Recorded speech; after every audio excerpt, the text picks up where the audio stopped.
In the heart of the Mediterranean, there exists a special world where bears and eagles live free among the vestiges of a distant past. It is a veritable treasure trove of biodiversity that, from the Alps to the islands facing Africa, is home to riches of inestimable value. Thousands of species of plants and animals, including the continent's fiercest predators.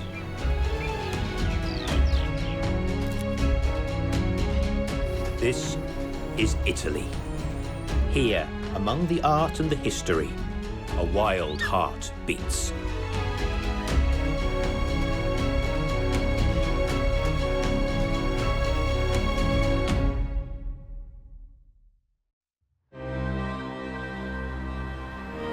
Like a bridge between Europe and Africa, the Italian peninsula is one of the most important bird migration routes across the Mediterranean.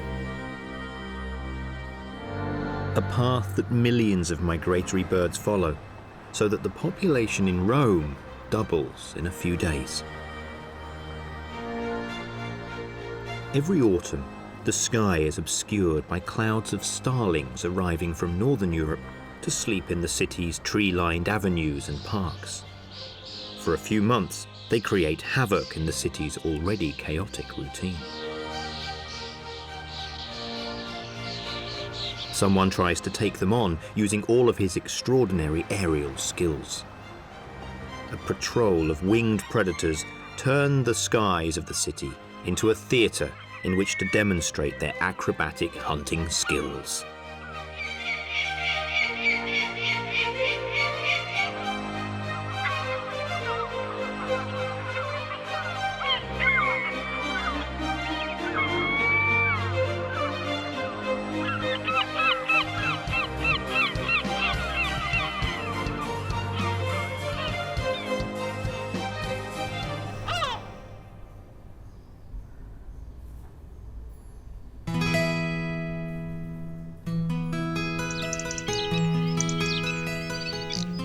The starlings are small migratory birds that come from Central Europe.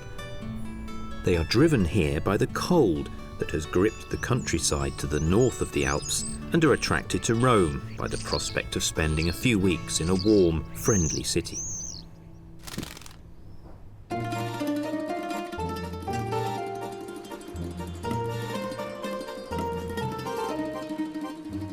After spending the day in the countryside around the metropolis, looking for food among the olive trees and crops, they begin to fly over the buildings and streets, ever lower. Each group can be made up of as many as 100,000 individuals, which cross each other's paths without incident, each following their own course and flight plan to the millimetre in a way that seems almost miraculous.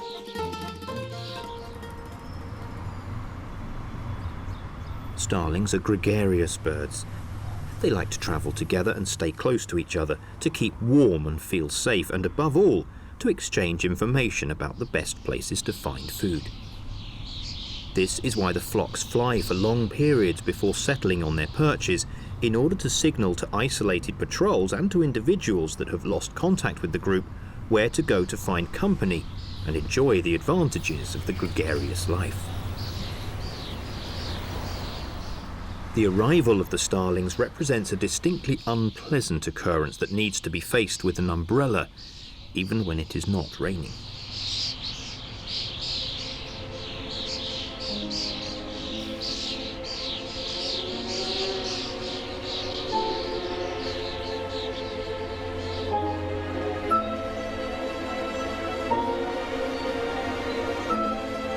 Starlings represent tons of food, literally manna from heaven, for winged predators such as falcons and gulls, which use a variety of hunting techniques to take advantage of the noisy mass of bodies that clogs the skies of the city every evening.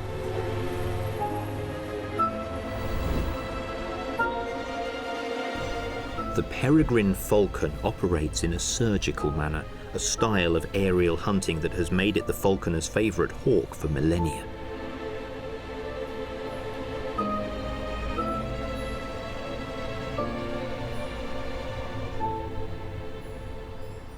The male weighs a third of the female, just 400 grams. But for both sexes, a starling is worth an evening's hunting, conducted mainly over the impressive dormitory that has established itself in the cypress trees and pines of the cemetery of Rome.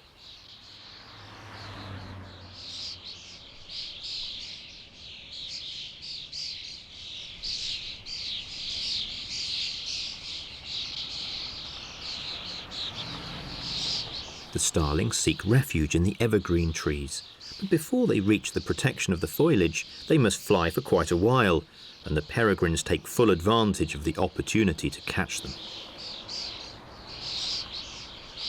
Like shepherds driving their flocks, the falcons follow them and choose the opportune moment to attack any individual that appears slower and less lively than the others. To defend themselves, the starlings gather together, forming a wall of feathers and bodies that the falcon dares not attack.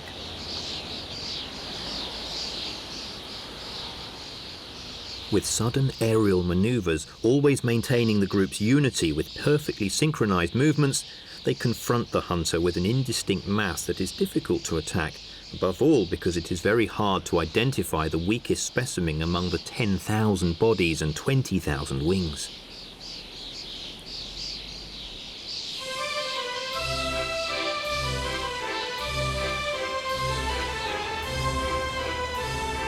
In order to move with such perfect synchronization, every starling must imitate perfectly the maneuvers performed by the 7 individuals closest to it.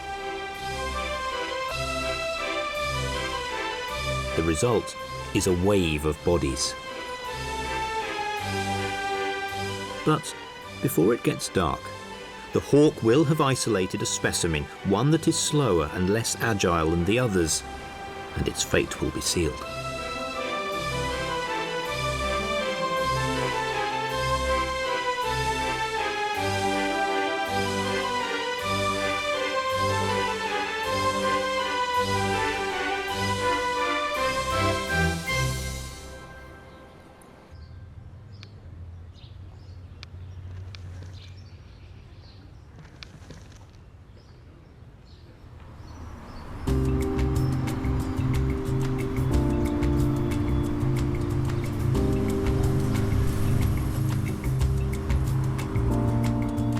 Starlings arouse the predatory instincts of another sky striker, the herring gull, which for some years now have decided to hunt them down.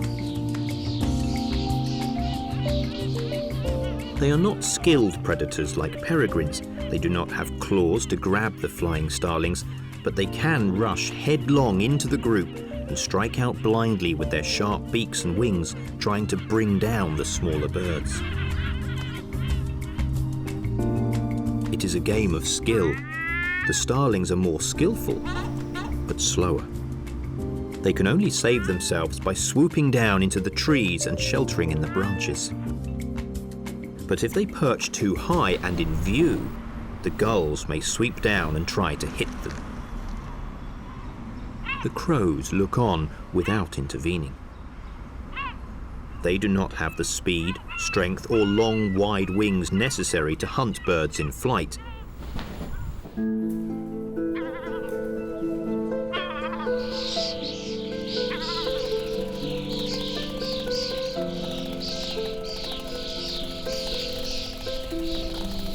Every night, there are some victims.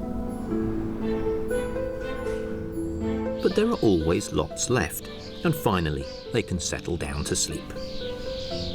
The exhaust from cars and heat from the buildings helps them fight the cold. The lights keep away the owls, and the noise of the cars is a pleasant lullaby. When the starlings sleep, peace returns to the banks of the Tiber, with St. Peter's reflected in its waters.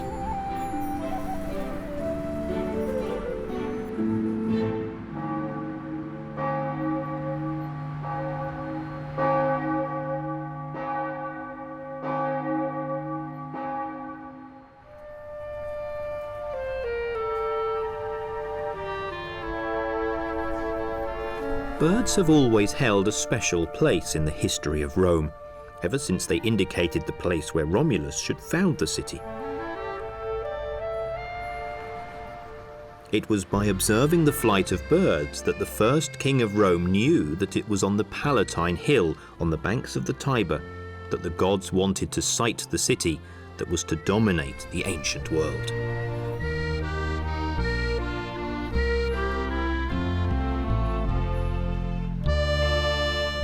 Here, every stone is witness to centuries of history, at least 28 if we respect the tradition that Rome was founded in 753 BC by Romulus and Remus.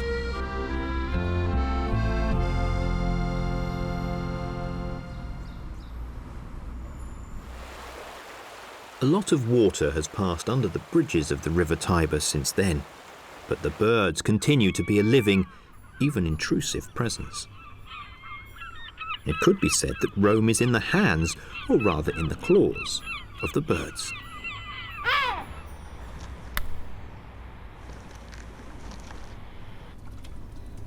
Among the hundreds of different species that live more or less regularly in Rome, these three birds compete for the title of rulers of the city. The most annoying and spectacular is definitely the herring gull. Its scientific name is Larus cacinans, which means laughing gull. Weight 1,200 grams, wingspan 1.5 meters. Special weapons, sharp beak, great wingspan, webbed feet.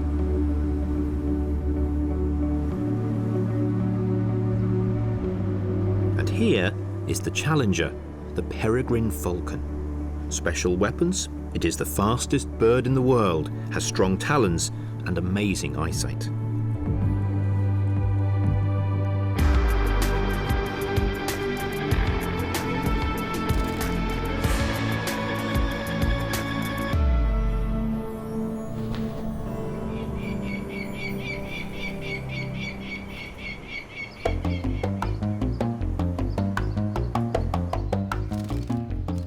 Now we come to the third city striker, the hooded crow, Corvus cornix, a lightweight when compared to the gull, barely 500 grams, wingspan 90 centimeters, special weapons.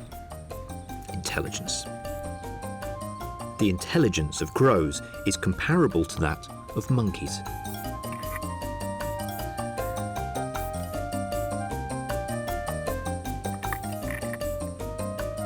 If it fancies a drop of wine left in the bottom of a glass, a crow understands that it must turn it over. A dog, without an appropriate training, would never get it.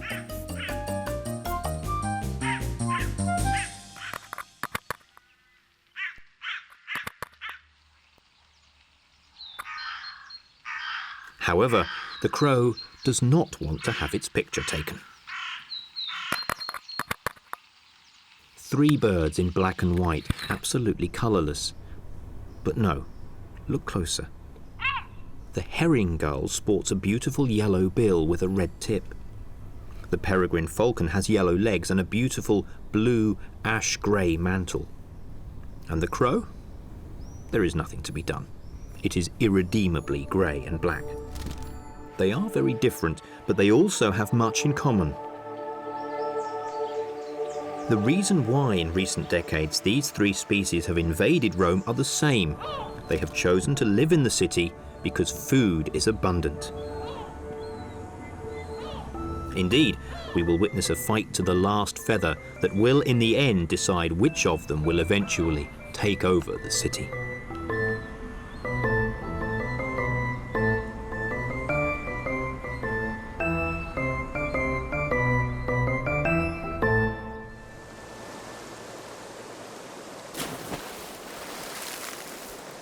At the end of winter, the starlings take the route north along with the flocks of black-headed gulls that fly over the city, following the current of the river as if it were a highway. But the sky strikers remain in town and begin their nesting activities. Although they live among the buildings and cars, city gulls continue to follow the rhythms of nature and prepare for nesting. But sometimes the weather plays dirty tricks on them, and sometimes, although rarely, it even snows in Rome.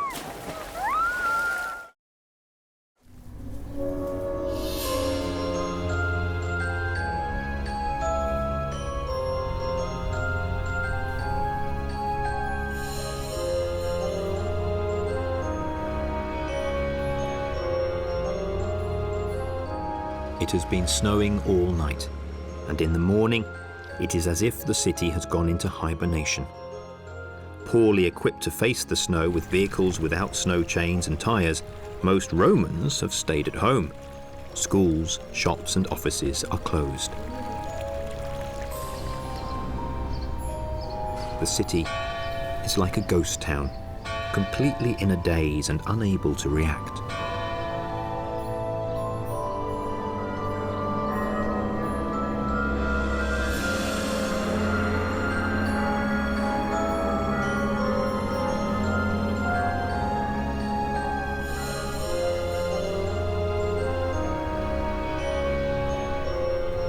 Unable to find food, the gulls have left. They have moved to the coast, and only a few black-headed gulls have remained, freezing their claws on the roofs of the boats moored along the river. But the food is gone. There are 20, even 30 centimetres of white crystals. Only a sharp eye and an innate ability to poke around in the soil allows the crows to unearth some food.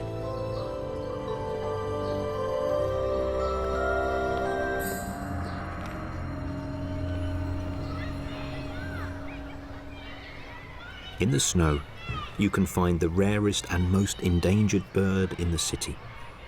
Here it is, the house sparrow.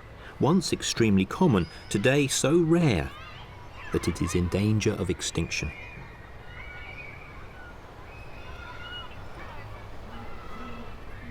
No one can explain the reason for this demographic collapse. The fact is that sparrows have become ghosts.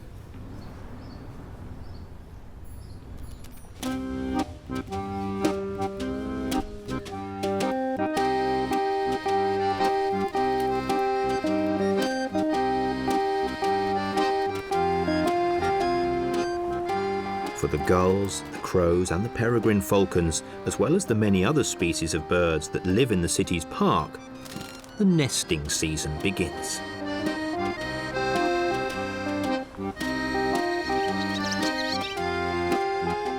Spring is felt even through walls, tarmac and metal sheets. It creeps up on the parks and avenues, in the flowering of plants, exotic and familiar, in the many small daily events that are common in the countryside, but here always leave one pleasantly surprised.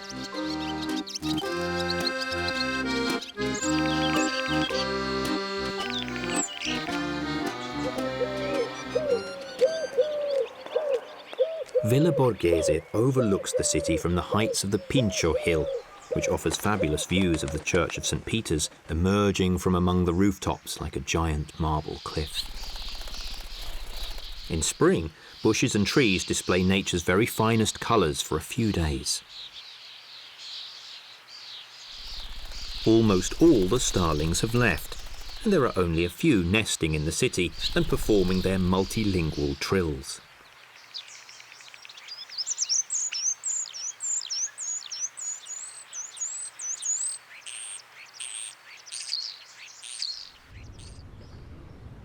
The pupa of butterflies start to hatch.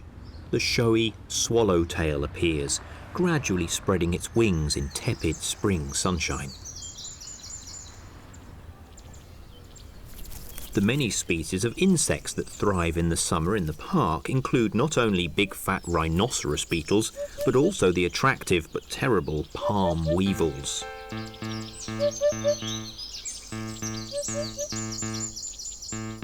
These beetles, an alien species accidentally introduced from Far East Asia, have affected the various species of palms in the city's parks, killing hundreds of the specimens that for decades have softened the appearance of the city. When the leaves of the trees begin to bend, it is too late to save the plant. It means that hundreds of larvae have infested its trunk, digging tunnels and destroying the tissues and vessels. There is nothing to do but chop them down and remove them.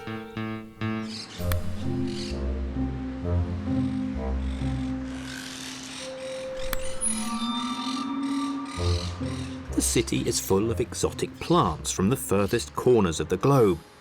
pomegranates from Asia, palms from Africa. Exotic trees attract exotic birds. These parrots are free.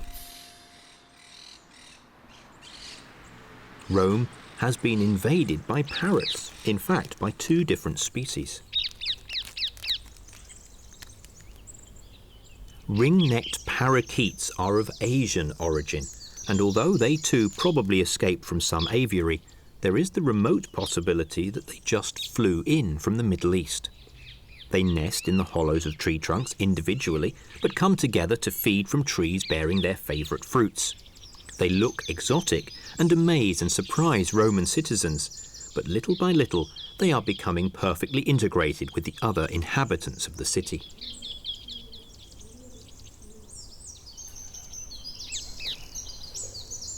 However, that is nothing compared to the shock of seeing enormous nests growing in the trees in the courtyards and waking up to what sound like jungle noises.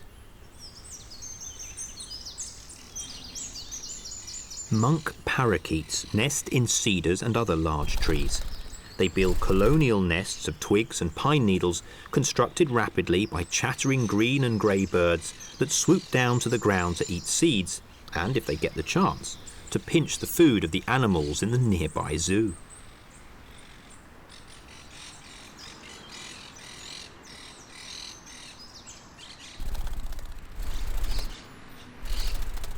This species is native to South America and undoubtedly came to Rome in the aviaries and cages of dealers and animal collectors.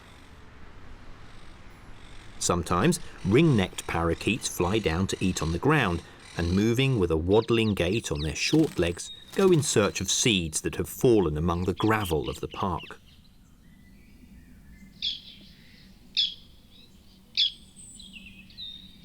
Other animals are also in search of seeds, squirrels and black rats.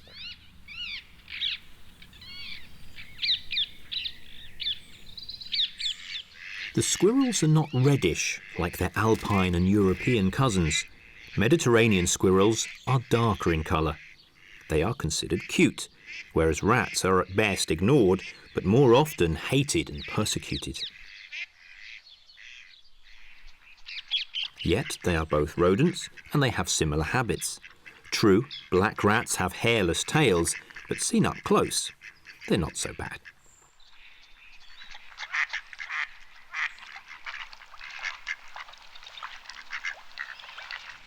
Birds are busy looking after their young.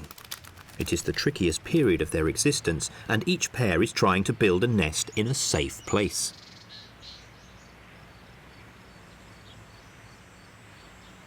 Sometimes, the best thing to do is to get as close as possible to the most ruthless predator of all, because his presence will keep the others at bay. Many birds have chosen to nest on balconies, almost inside houses.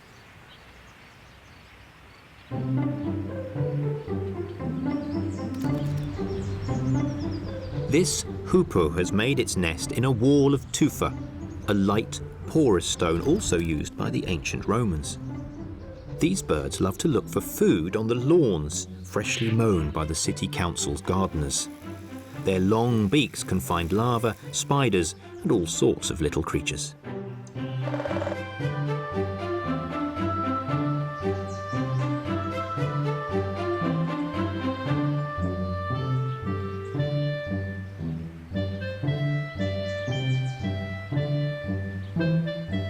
The great spotted woodpecker has grown accustomed to nesting close to people and is not greatly bothered by their presence. This trunk of a tree has been excavated with extraordinary precision. The hole measures exactly 6 centimetres in diameter.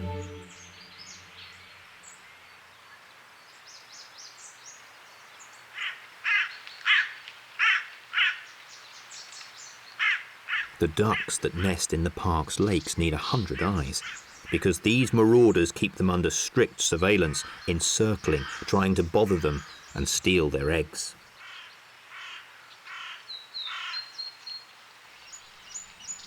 But where do they, the seagulls and the crows make their nests.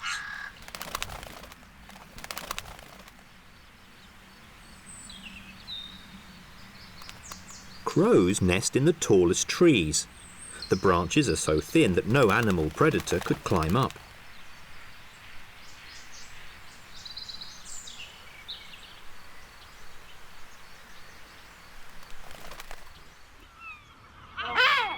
Gulls nest between the tiles and the capitals of the old city, where there are plants that provide suitable material for building nests, which are not always placed away from prying eyes and the interference of human beings.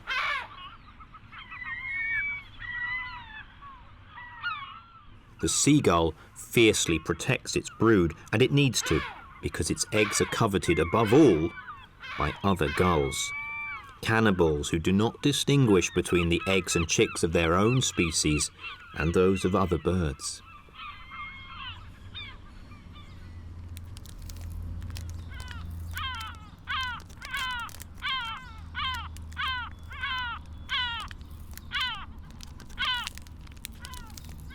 Crows do not have these problems. Their eggs and their chicks can grow without fear of enemies. A pair of gulls has no fear of people and decided to settle on the terrace of a building near Piazza Navona, a stone's throw from the Tiber, right in the ancient centre of the city. They take advantage of the food that people leave for them, often without being aware of it.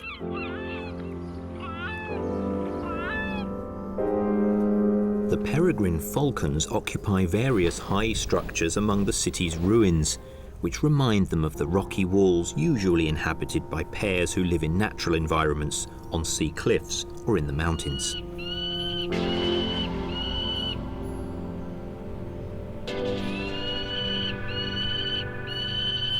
There are the pairs in the centre and those in the suburbs. The former have prestigious homes. The latter are content with more modern and modest facilities, but also feel safe.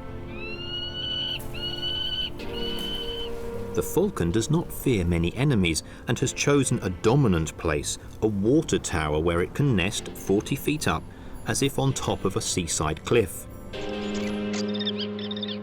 Its smaller cousin, the kestrel, has opted for an artificial nest. But a webcam is able to discreetly record the intimacy of family life 24 hours a day, every moment in the life of the adults and later, the young.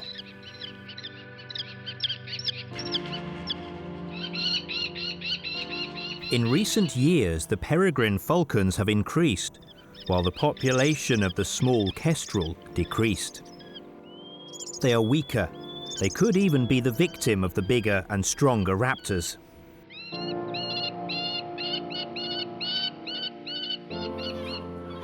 Although some starlings have remained to nest in the trees of the parks, the vast majority have left only memories and returned to Central and Northern Europe.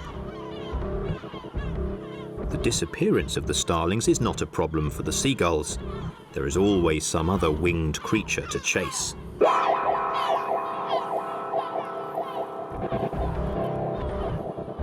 This time, their prey are bats.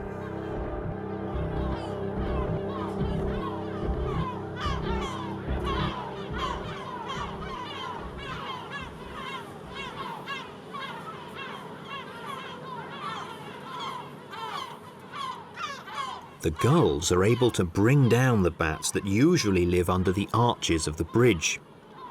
Just 20 grams of food, a bit difficult to get down, but lots of bats make a complete meal.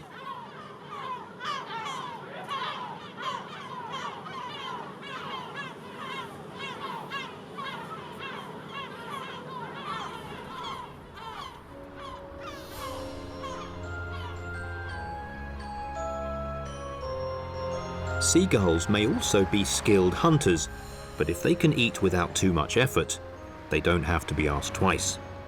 In the city, they can take advantage of the waste produced every day by 4 million humans, and which is not always collected quickly or efficiently.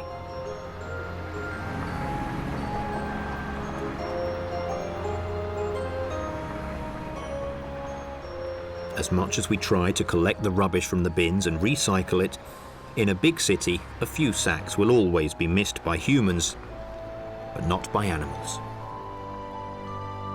A band has learned to open the bags of garbage deposited on the street, waiting for the refuse collection service to pick them up.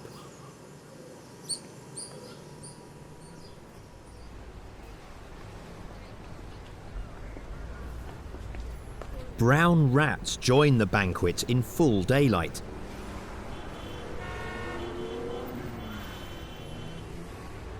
All species seem to exploit peacefully the same food resource, but brown rats are on the menu of the gulls, which are the most efficient predators of these mammals in the streets and in the garbage dumps.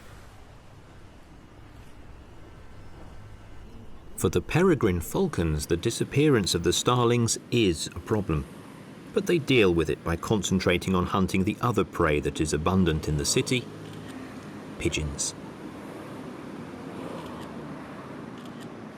Pigeons provide a lot of food, but they're not easy to catch because they have a darting flight pattern and keep low between the buildings specifically to escape the hawks.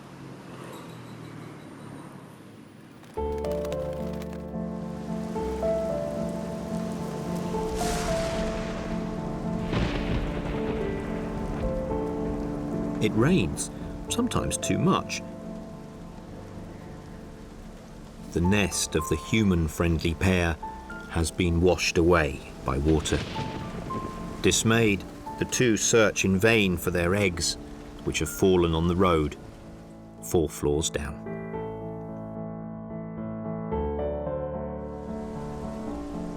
And the Tiber swells, its waters overflowing the riverside path and lapping menacingly at bridges and embankments.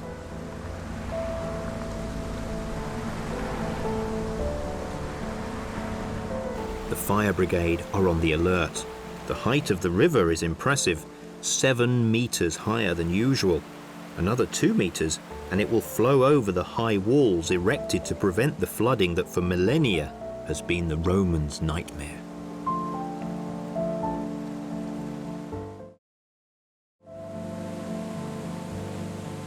In the morning, the city seems to be waking up from a nightmare.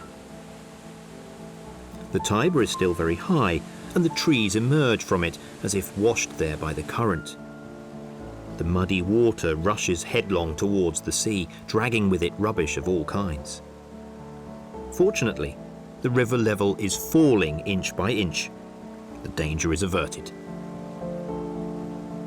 Today, the river is imprisoned between walls for most of its urban course, but, like all forces of nature, it retains an incredible vitality.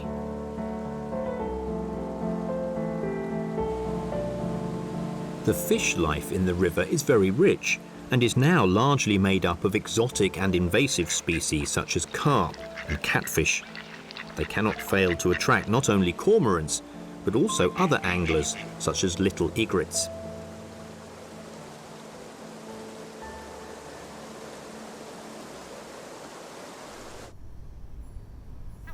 The storm has damaged some nests, but for most gulls, the great day has arrived. One fine day, we realise that the gull chicks have hatched. They peep out from beneath the soft feathers of their mother, small, but ready to make their way in life. But they have to be fed by their parents, who regurgitate partially digested food. Scientist Nico Tinbergen, one of the fathers of ethology, spent many years observing the lives of gulls, particularly their mating and territorial behaviour, the relationship between adults and chicks, and the innate and learned mechanisms that inhibit the aggression of a creature that is capable of being both a formidable predator and a gentle and affectionate parent. When the adult returns to the nest, the chick reacts instinctively at the sight of the parent's head, pecking at the tip of the beak and stimulating the regurgitation of food. The red mark on the tip of the adult's beak acts like a button on a snack machine. Just push it to get the food.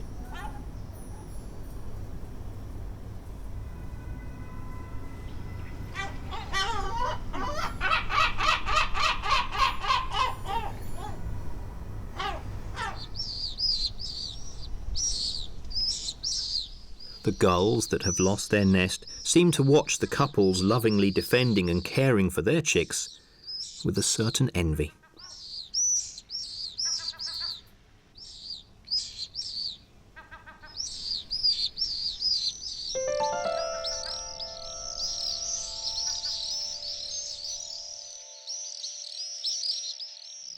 The last of the migrants has now reached Rome. Swifts come directly from Africa and occupy their nests under the roofs and in the cracks of the walls.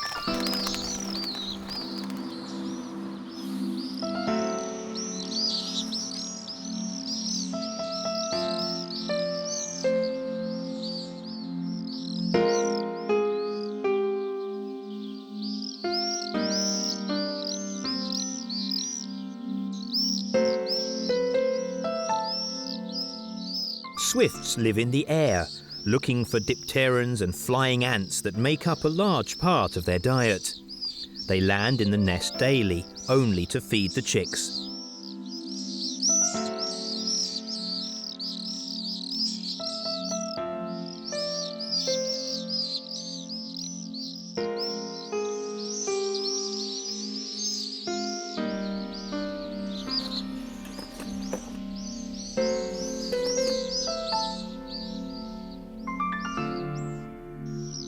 They are superb flyers.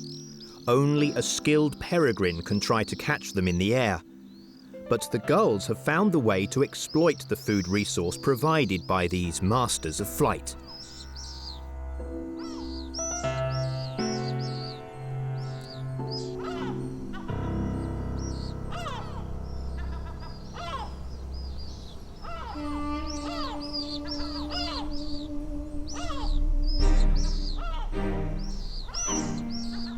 They observe the movements of the swifts and wait for them at the entrance holes of the nests to capture them when they come out.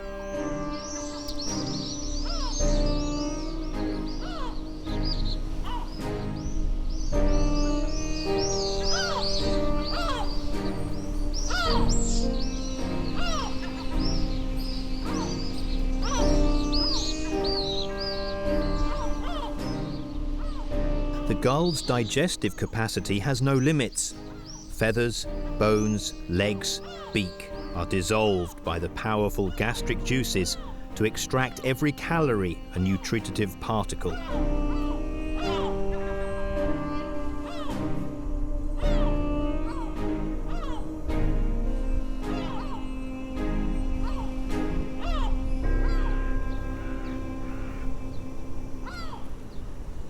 Summer advances, and the heat is infernal on the rooftops where there is not a trace of shadow. But luckily, among the ancient walls of Rome, there is always a gentle breeze from the west, the Ponentino.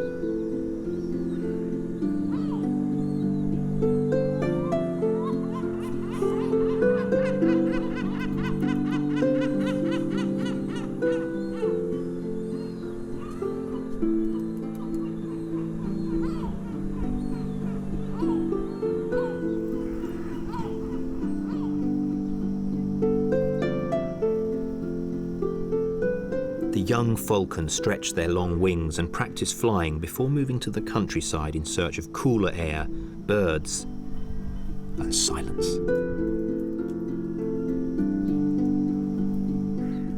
The young gulls, now grown, are panting to disperse the heat. In a few days, they will head for the river.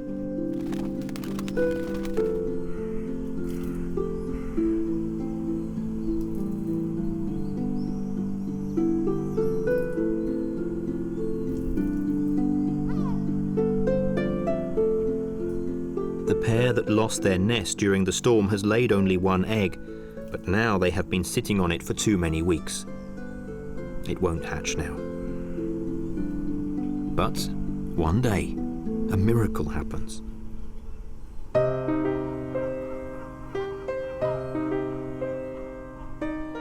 A little ball of feathers appears between its parents' claws.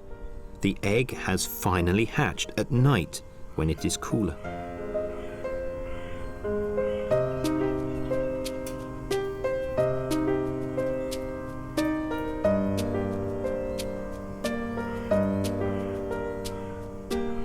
couple are overjoyed. They guard it, watch it, and scream an alarm at everything and everyone. Just like an elderly couple who had lost hope of ever having children, they cannot do enough for their baby. Maybe it will grow up to be rather spoiled, but certainly it will be strong and robust.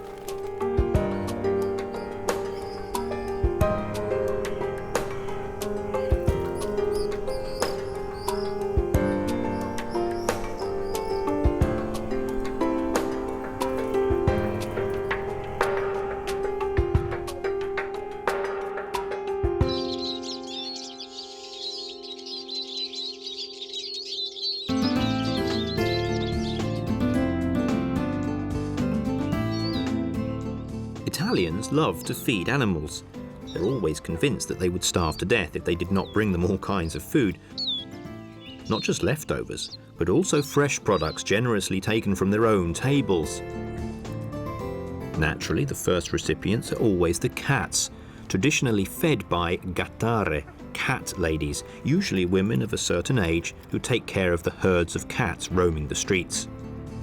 The cats of Rome are so well fed by the gattare, who give them dry food and treats, that they have no desire to devote themselves to hunting birds and rats. But other animals are now in the habit of taking the food dispensed by the gattare.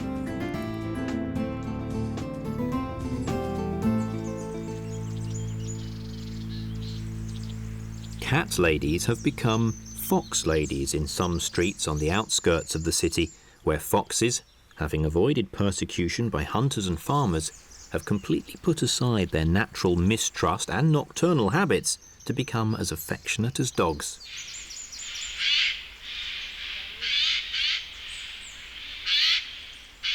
And birds cannot be left out.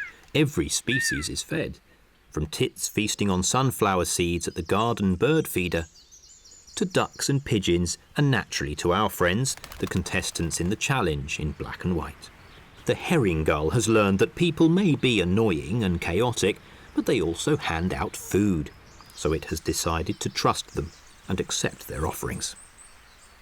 Even crows have put aside their instinctive diffidence and learned to approach people in search of food.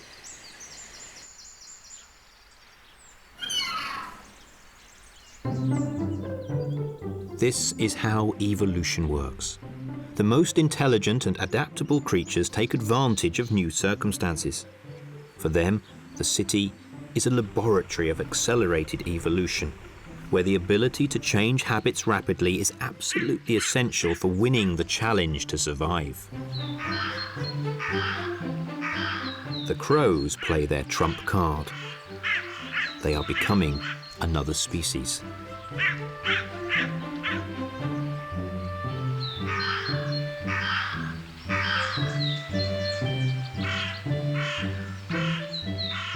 Their transformation has been radical.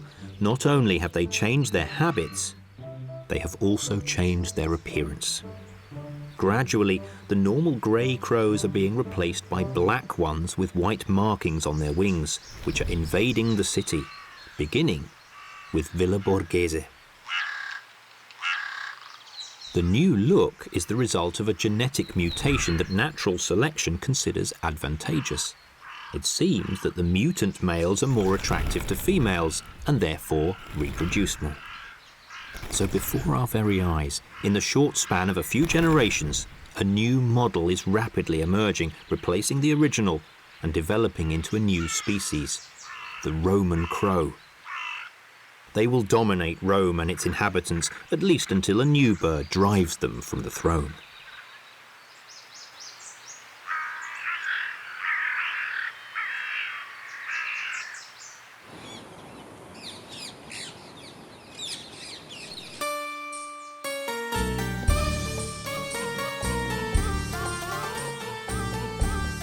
At dawn, the avenue along the river sounds like a jungle.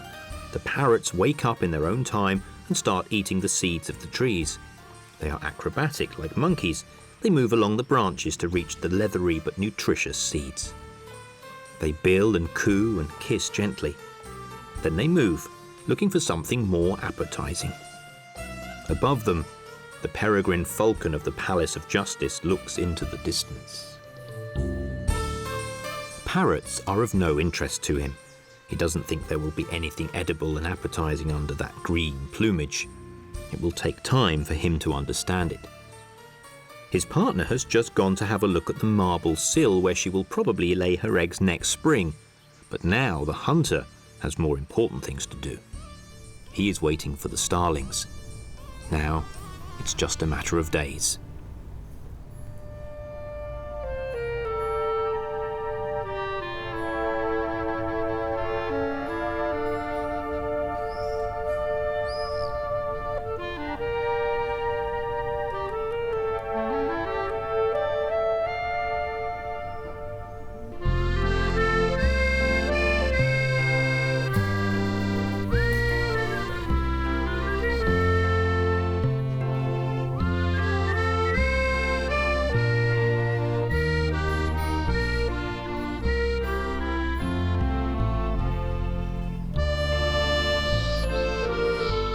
They will return to crowd the skies of Rome, chased by winged strikers and citizens, but they will not renounce their claim to this historic city.